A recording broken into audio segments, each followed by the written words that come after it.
Hello, I'm Charlie Oppler, 2021 President of the National Association of Realtors. Welcome to the Diversity and Inclusion Summit sponsored by NAR and The Hill. In this segment, we're talking about how we can foster greater diversity in American life and society. And we can't do that without talking about fair housing.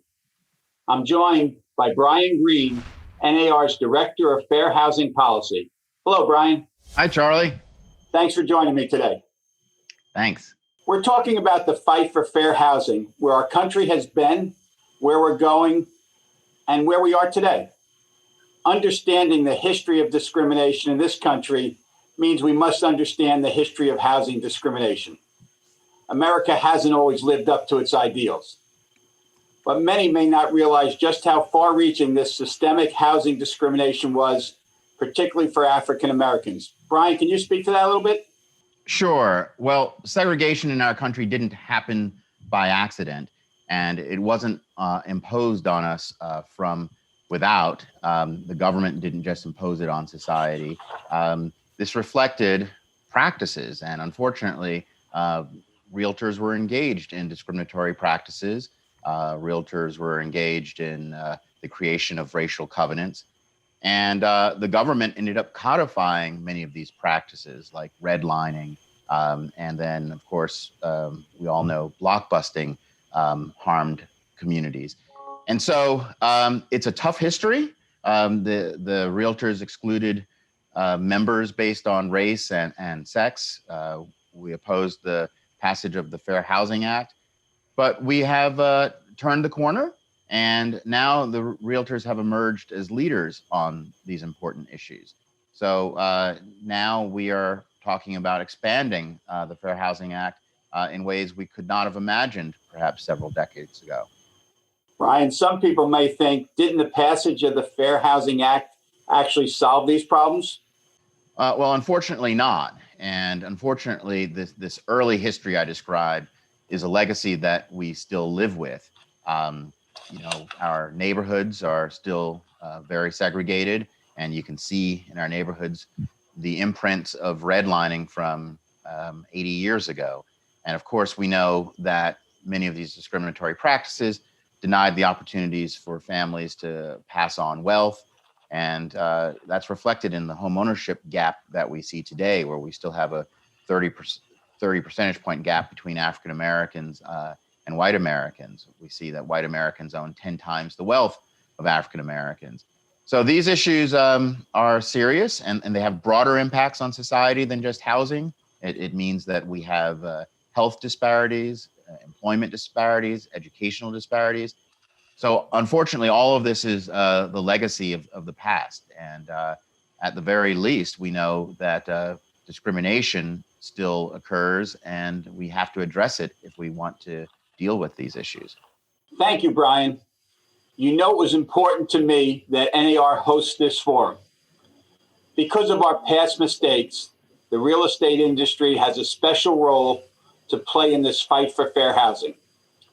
The tragic death of George Floyd and the national conversation on race that resulted has shifted the landscape for many Americans. In our industry, this shift brought a consensus that change starts with us.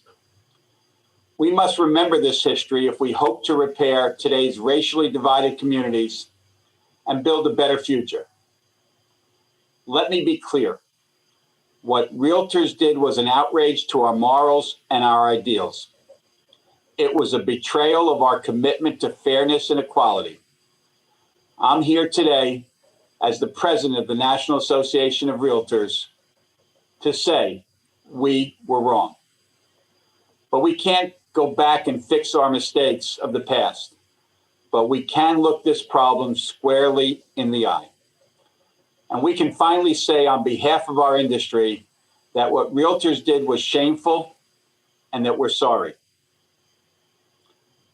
I realize words are not enough. Actions are always louder than words. We must take positive action to remedy decades worth of inequality. Bryan, NAR is fighting to expand fair housing on several fronts. Can you tell us about those? Yes, Charlie. we have begun to act. And that is the name of an initiative we have underway called ACT with an exclamation point. And it underscores our commitment to greater accountability, culture change, and better training. And accountability really is the key. We recognize we need to do more to self-test and correct issues when we see them. We need to do the culture change that's necessary. We need to take a tough look at how existing patterns reinforce each other. And of course, we need to improve the training that we provide our members. But beyond that, we're working with partners. We're working with the U.S. Chamber of Commerce to deal with economic inequality and push for inclusion. So we have an initiative that we're working on together. And we're also working with the National Association of Real Estate Brokers to address minority home ownership and do what we can together to create more opportunities. So that work is underway, and we'll be doing more partnerships. Bryan, thanks for mentioning those partnerships. You know, it took many hands to create the inequality we see today, and realtors can't solve it alone. But before we go, Bryan, tell us what we can do to tell our listeners. How can they be part of the solution? Well, I think for starters, go to nar.realtor/fair housing. And there you can find some of the things that we are doing nationally, and you can explore how you can be a leader on those issues in your state and locally. So that's where I would start. Thanks again, Bryan. That website was nar.realtor/fair housing. That's where you'll find videos and articles, tools to overcome bias, resources for state and local associations, and much more.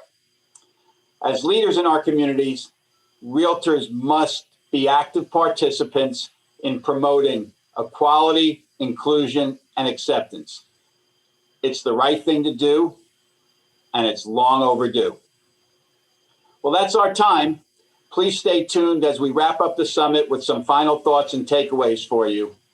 Thanks for joining us.